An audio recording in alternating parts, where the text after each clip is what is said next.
Welcome back. Thank you for joining me again for another episode of Under the Influence. And tonight we'll be watching a old video that I was introduced to about 12 years ago.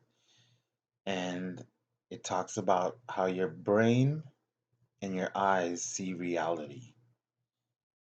I can't really explain much because I don't remember the video. So I'm about to rewatch it.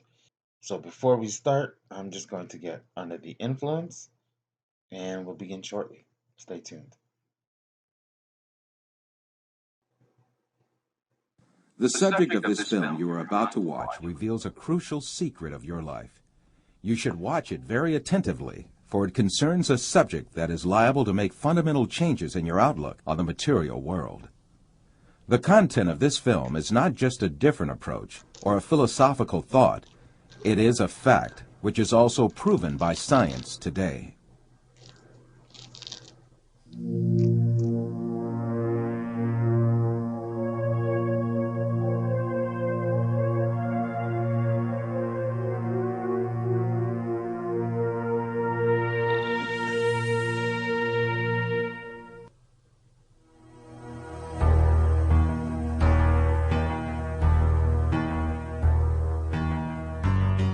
Man is conditioned right from the beginning of his life that the world he lives in has an absolute material reality. So he grows up under the effect of this conditioning and builds his entire life on this viewpoint. The findings of modern science, however, have revealed a completely different and significant reality than what is presumed.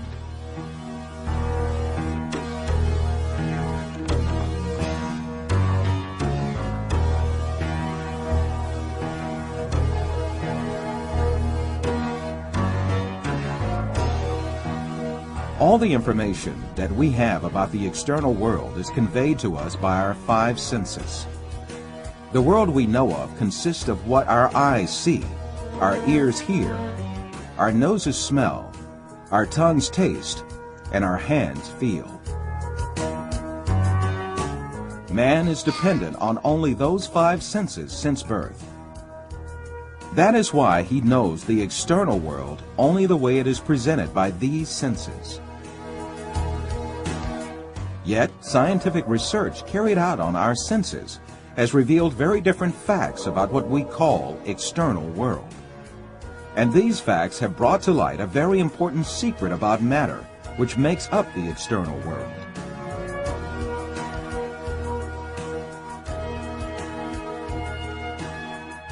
Contemporary thinker Frederick Vester explains the point that science has reached on this subject.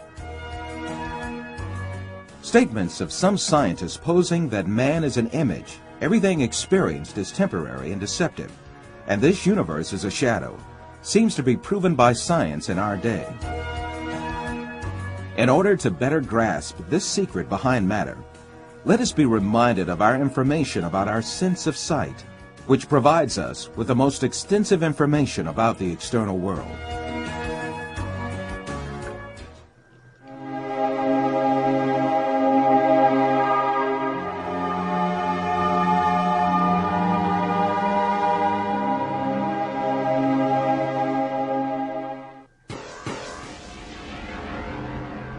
The act of seeing is realized progressively.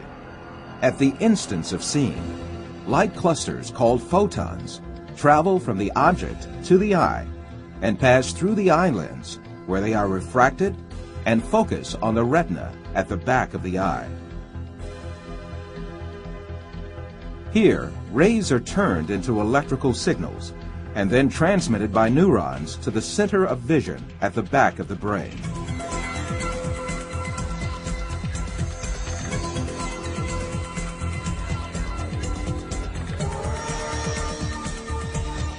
The act of seeing actually takes place in this center in the brain.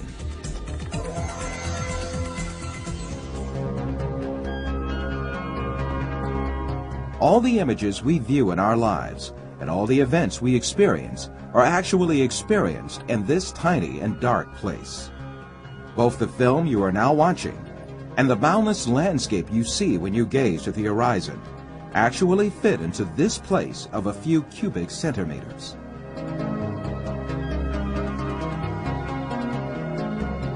that's what you're aware of, your conscious mind. Now, let us reconsider this information more carefully. When we say we see, we actually see the effect the rays reaching our eyes form in our brain by being converted into electric signals.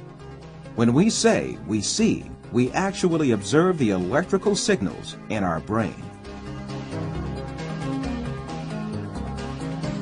By the way, there is another point that has to be kept in mind.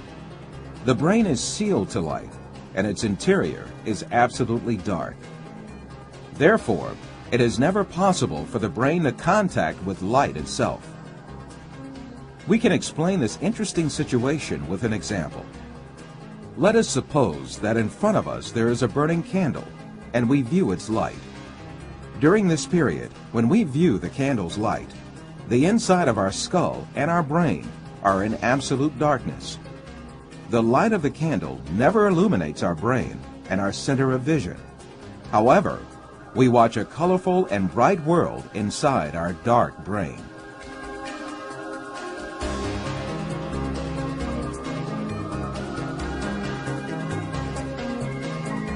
The same situation applies to all our other senses. Sound, touch, taste, and smell are all perceived in the brain as electrical signals. Therefore, our brains throughout our lives do not confront the original of the matter existing outside us, but rather an electrical copy of it formed inside our brain. It is at this point that we are misled by assuming these copies are instances of real matter outside us.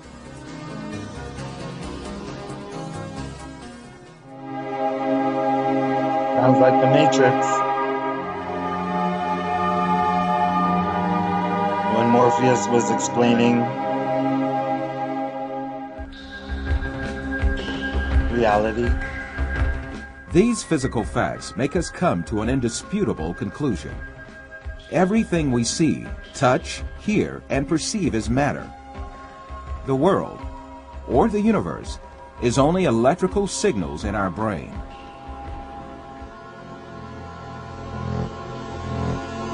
This is what science is saying. For instance, we see a bird in the external world. In reality, this bird is not in the external world, but in our brain. The light particles reflecting from the bird reach our eye, and there they are converted into electrical signals. These signals are transmitted by neurons to the center of vision in the brain. The bird we see is, in fact, the electric signals in our brain. If the sight nerves traveling to the brain were disconnected, the image of the bird would suddenly disappear. In the same manner, the bird sounds we hear are also in our brain. If the nerve traveling from the ear to the brain was disconnected, there would be no sound left.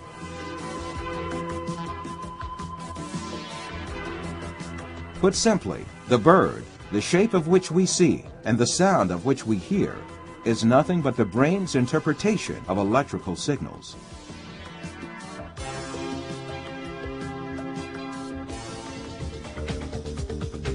Another point to be considered here is the sense of distance. For example, the distance between you and this screen is nothing but a feeling of space formed in your brain. Also, objects that seem to be very distant in one person's view are actually images clustered at one spot in the brain.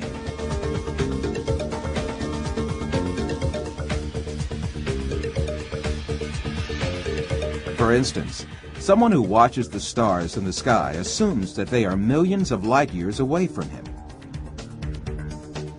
Yet the stars are right inside himself and the center of vision of his brain.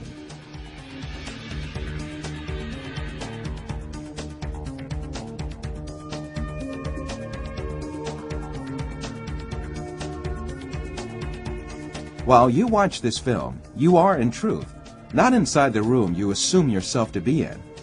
On the contrary, the room is inside you. Your seeing your body makes you think that you are inside of it. However, you must remember that your body, too, is an image formed inside your brain. So far, we have been speaking repeatedly of an external world and a world of perceptions formed in our brain, the latter of which is what we see. However, since we can never actually reach the external world, how can we be sure that such a world really exists? Definitely we cannot. The only reality we cope with is the world of perceptions we live within our minds.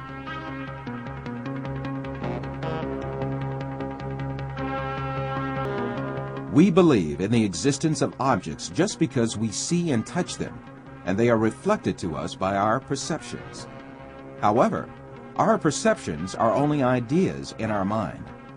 Thus, objects we captivate by perceptions are nothing but ideas, and these ideas are essentially in nowhere but our mind.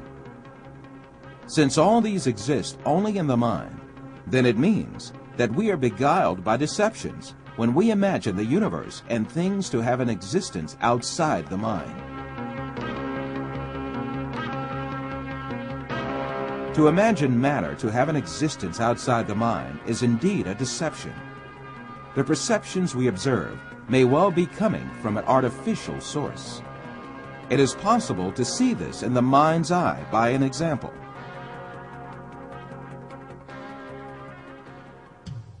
First, let us suppose that we could take our brain out of our body and keep it alive in a glass jar. Let us put a computer in which all kinds of information can be recorded. Finally, let us transmit the electrical signals of all the data related to a setting, such as image, sound, and smell, to this computer.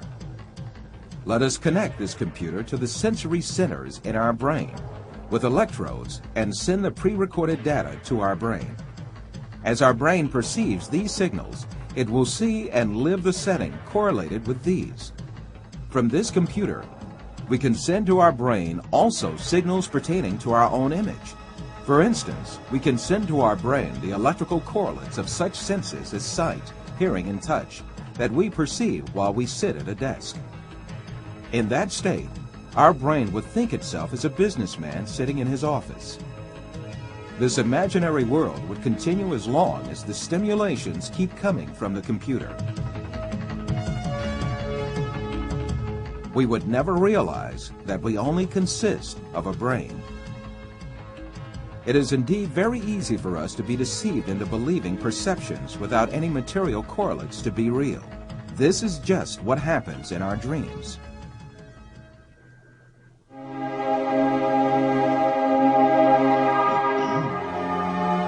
That was a lot to take in there.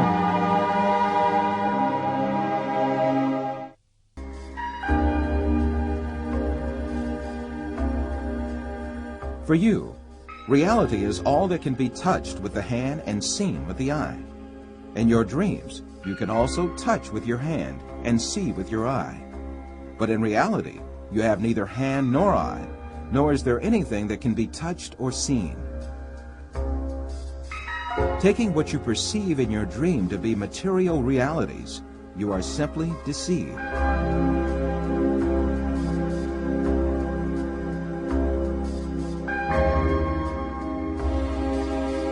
For example, a person deeply asleep in his bed may see himself in an entirely different world in his dream. He may dream that he is a pilot and command a giant airplane, and even spend a great effort to command the plane. In fact, this person has not taken even one step away from his bed. In his dreams, he may visit different settings and meet with friends, have a chat with them, eat and drink together. It is only when the person awakes from his dream that he realizes all were only perceptions.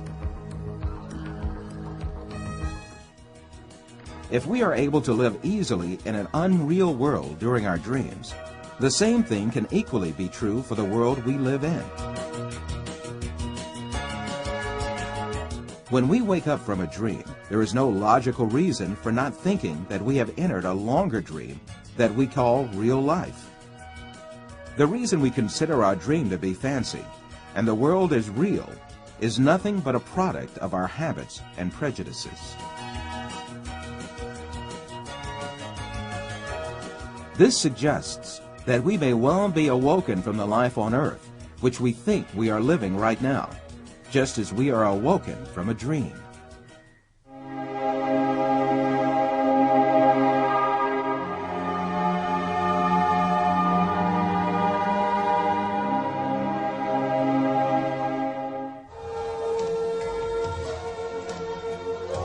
After all these physical facts arises the question of primary importance. If all physical events that we know are intrinsically perceptions, what about our brain? Since our brain is a matter just like our arms, legs, or any other object, it also must be a perception just like all other objects. An example will illuminate the subject further.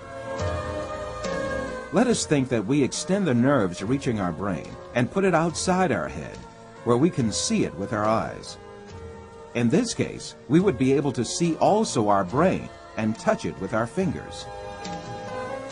This way, we can understand that our brain is also nothing but a perception formed by the senses of vision and touch. Then, what is the will that sees, hears, and perceives all other senses if it is not the brain? Who is it that sees, hears, touches, and perceives the taste and smell?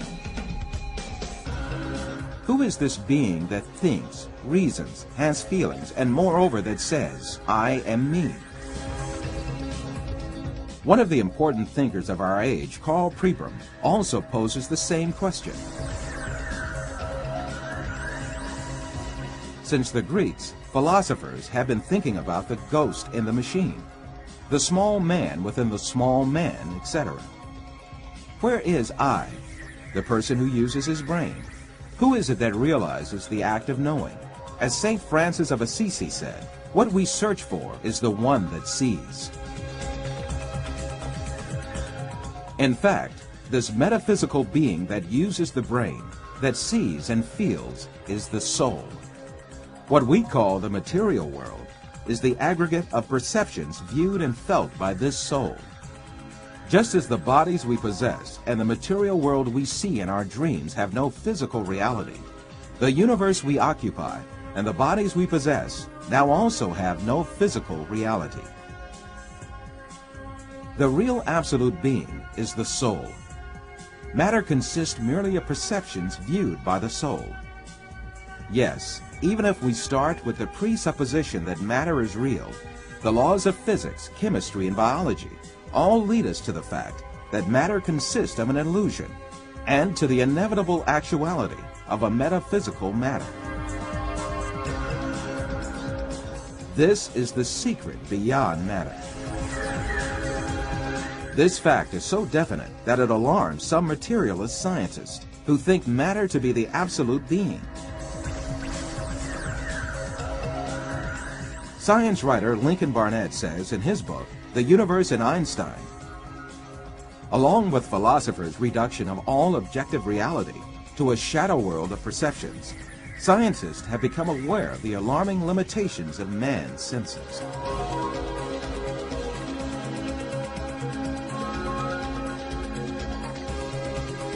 All these facts bring us face to face with a very significant question. If the thing we acknowledge to be the material world is merely comprised of perceptions given to our soul, then what is the source of these perceptions? In answering this question, we must consider the fact that matter does not have a self-governing existence by itself, but is a perception. Therefore, this perception must have been caused by another power, which means that it must have been created. Moreover, this creation must be continuous. If there were not a continuous and consistent creation, then what we call matter would disappear and be lost. This may be likened to a television on which a picture is displayed as long as the signal continues to be broadcast. If the broadcast stops, the image on the screen will also disappear.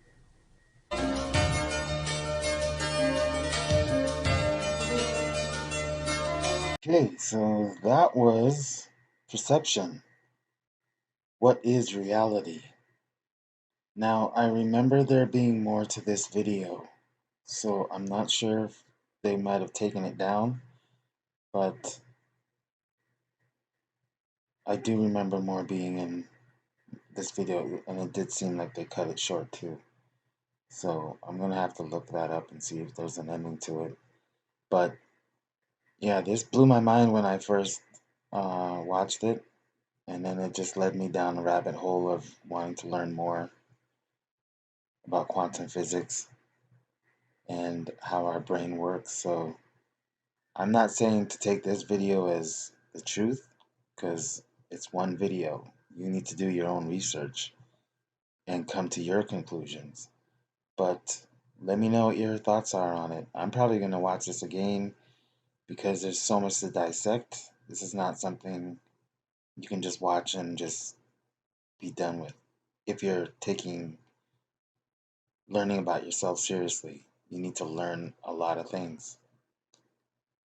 So, hope you enjoyed it. Let me know what your thoughts are on it. Love the feedback. And we'll see you again under the influence. Till next time.